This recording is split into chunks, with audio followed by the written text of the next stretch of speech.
श्रीगणेशाय नमः। देवावूचुः गजाननाय पूर्णाय सांख्यरूपमयाय ते विदेहेन च सर्वत्र संस्थिताय नमो नमः। अमेयाय च हेरम्बा परशुधारकाय ते मूषकवाहनायैव विश्वेशाय नमो नमः। अनन्तविभवायैव परेशां पररूपिणे शिवपुत्राय देवाय गुहाग्रजाय ते नमः। पार्वतीनन्दनायैव देवानां पालकाय ते सर्वेषां पूज्यदेहाय गणेशाय नमो नमः। स्वानन्दवासिने तुभ्यं शिवस्य कुलदैवता विष्णुवादीनां विशेषेण कुलदेवाय ते नमः। योगाकाराय सर्वेषां योगशान्तिप्रदाय च ब्रह्मेशाय नमस्तुभ्यं ब्रह्मभूतप्रदाय ते। सिद्धिबुद्धिपते नाथ सिद्धिबुद्धिप्रदायिने मायिने मायिकेभ्यश्च मोहदाय नमो नमः। लम्बोदराय वै तुभ्यं सर्वोदरगताय च अमायिने च मायाय आधाराय नमो नमः। गजः सर्वस्य बीजं यत्तेन चिह्नेन विघ्नपा योगिनस्त्वां प्रजानन्ति तदाकारा भवन्ति ते। तेन त्वां गजवक्त्रश्च किं स्तुमस्तवां गजानन वेदादयो विकुण्ठाश्च शङ्कराद्यश्च देवपाः शुक्रदयश्च शेषाद्याः स्तोतुं शक्ता भवन्ति नः तथापि संस्तुतोऽसि त्वं स्फूर्त्या तद्दर्शनात्मना। एवमुक्त्वा प्रणेमुस्तं गजाननं शिवादयः सतानुवाच प्रीतात्मा भक्तिभावेन तोषितः। गजानन उवाच भवत्कृतमिदं स्तोत्रं मदीयं सर्वदं भवेत् पठते शृण्वते चैव ब्रह्मभूतप्रदायकम्।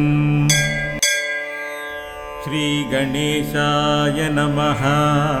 देवावूचुः गजाननाय पूर्णाय सांख्यरूपमयाय ते विदेहेन च सर्वत्र संस्थिताय नमो नमः। अमेयाय च हेरम्बा परशुधारकाय ते मूषकवाहनायैव विश्वेशाय नमो नमः।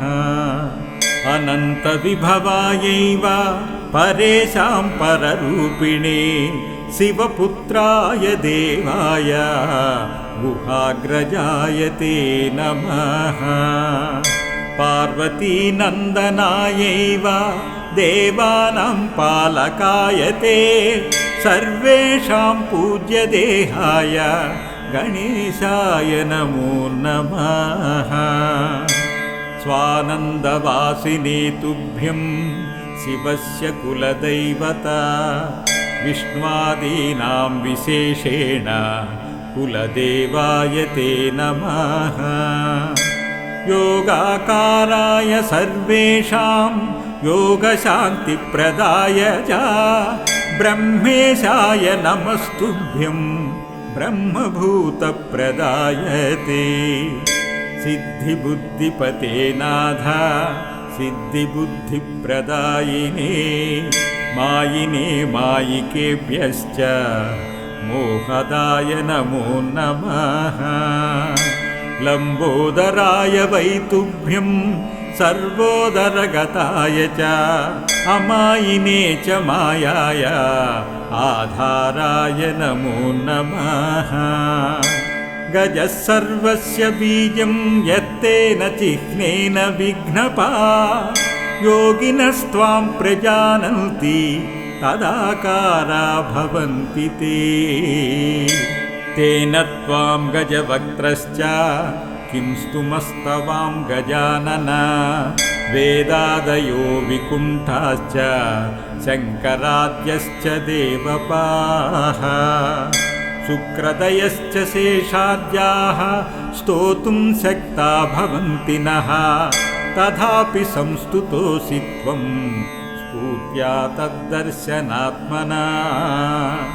एवमुक्त्वा प्रणेमुस्तं गजाननं शिवादयः सतानुवाच प्रीतात्मा भक्तिभावेन तोषितः। गजानन उवाच भवत्कृतमिदं स्तोत्रं मदीयं सर्वदं भवेत् पठते शृण्वते चैव ब्रह्मभूतप्रदायकम्। श्रीगणेशाय नमः। देवावूचुः गजाननाय पूर्णाय साङ्ख्यरूपमयाय ते विदेहेन च सर्वत्र संस्थिताय नमो नमः। अमेयाय च हेरम्बा परशुधारकाय ते मूषकवाहनायैव विश्वेशाय नमो नमः। अनन्तविभवायैव परेशां पररूपिणे शिवपुत्राय देवाय गुहाग्रजाय ते नमः। पार्वतीनन्दनायैव देवानां पालकाय ते सर्वेषां पूज्यदेहाय गणेशाय नमो नमः।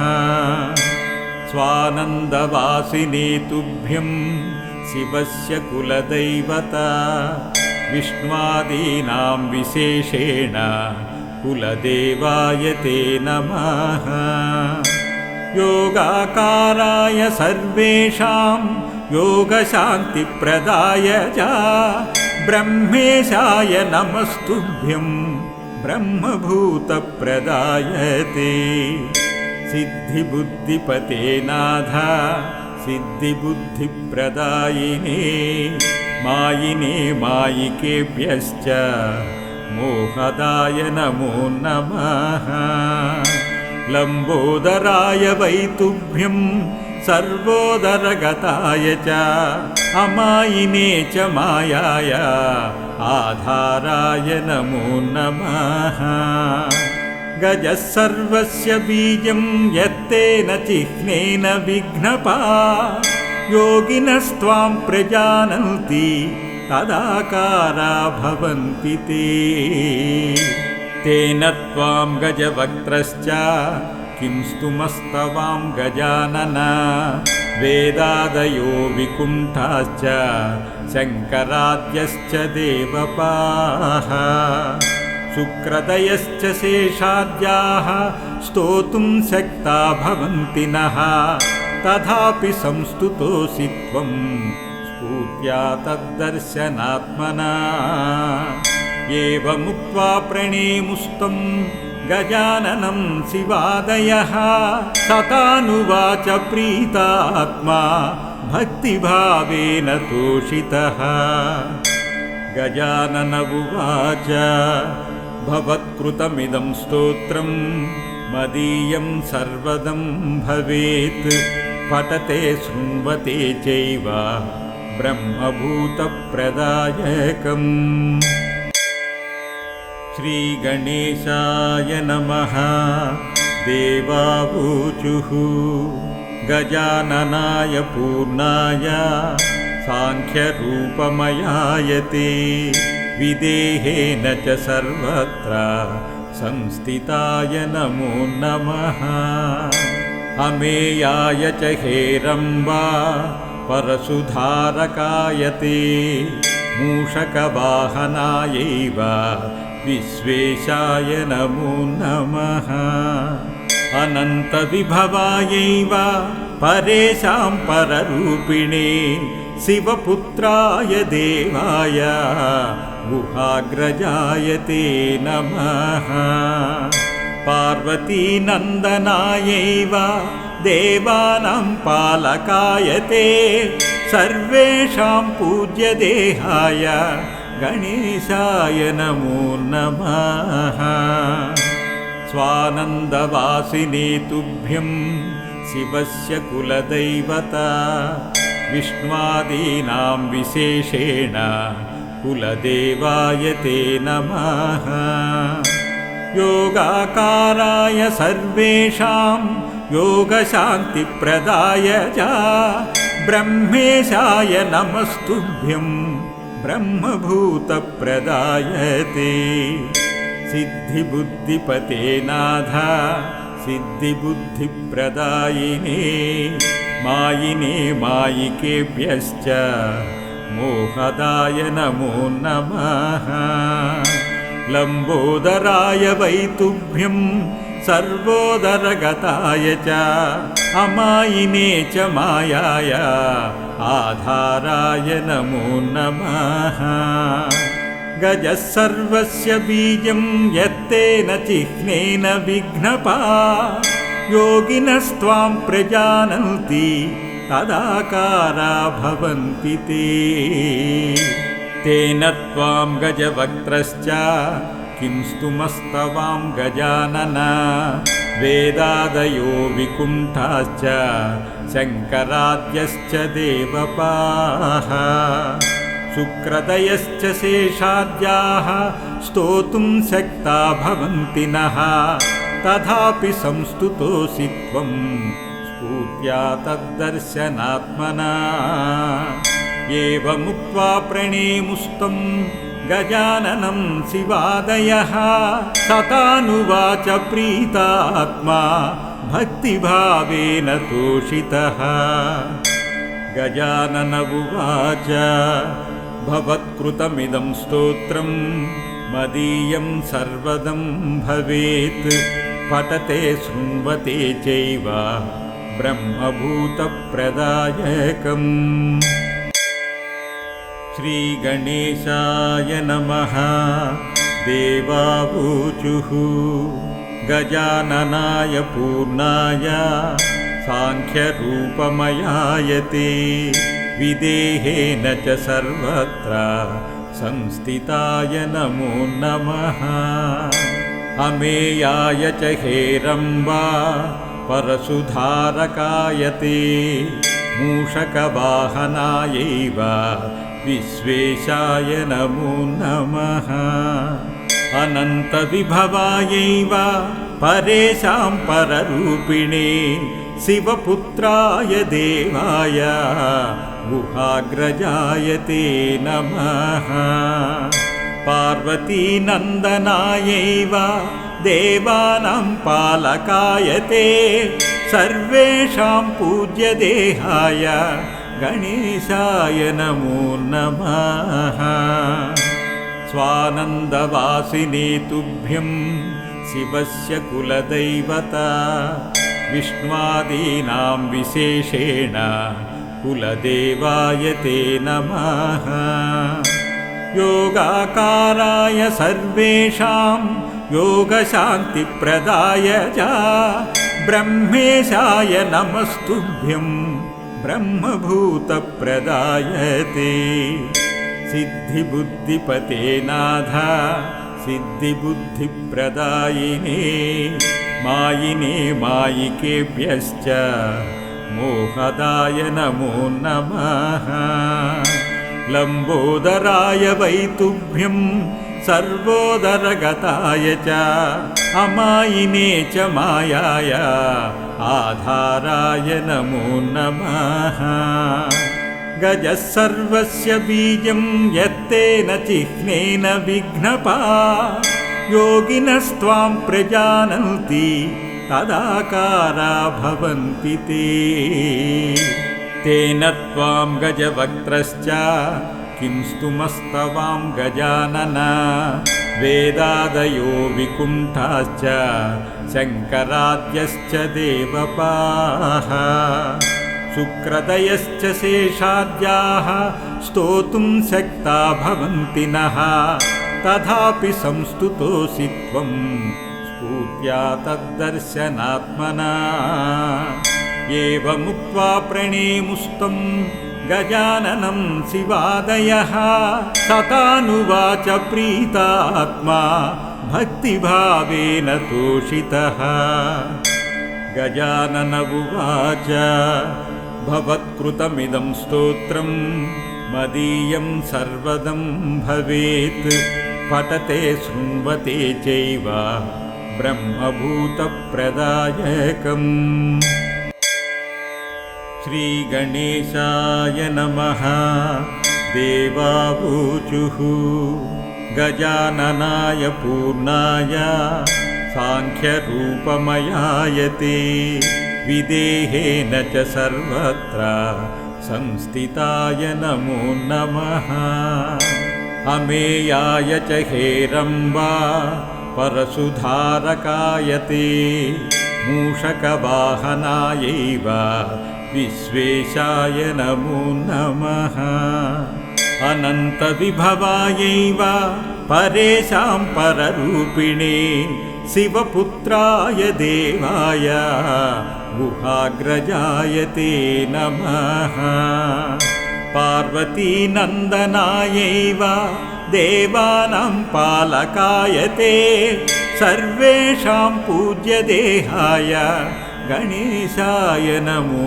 नमः स्वानन्दवासिने तुभ्यं शिवस्य कुलदैवता विष्णुवादीनां विशेषेण कुलदेवाय ते नमः योगाकाराय सर्वेषां योगशान्तिप्रदाय च ब्रह्मेशाय नमस्तुभ्यं ब्रह्मभूतप्रदाय ते सिद्धिबुद्धिपते नाथ सिद्धिबुद्धिप्रदायिने मायिने मायिकेभ्यश्च मोहदाय नमो नमः लम्बोदराय वै तुभ्यं सर्वोदरगताय च अमायिने च मायाय आधाराय नमो नमः गजः सर्वस्य बीजं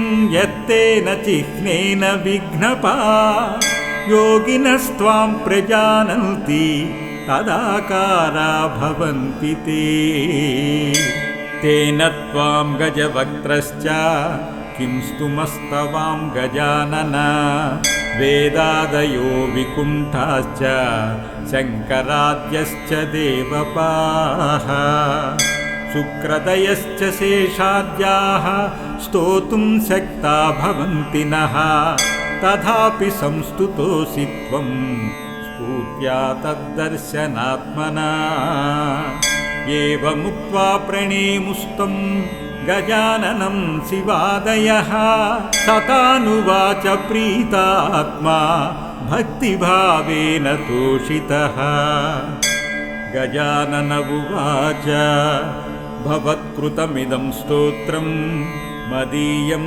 सर्वदं भवेत् पठते शृण्वते चैव ब्रह्मभूतप्रदायकम् इति मौद्गलोक्तं गजाननस्तोत्रं सम्पूर्णम्।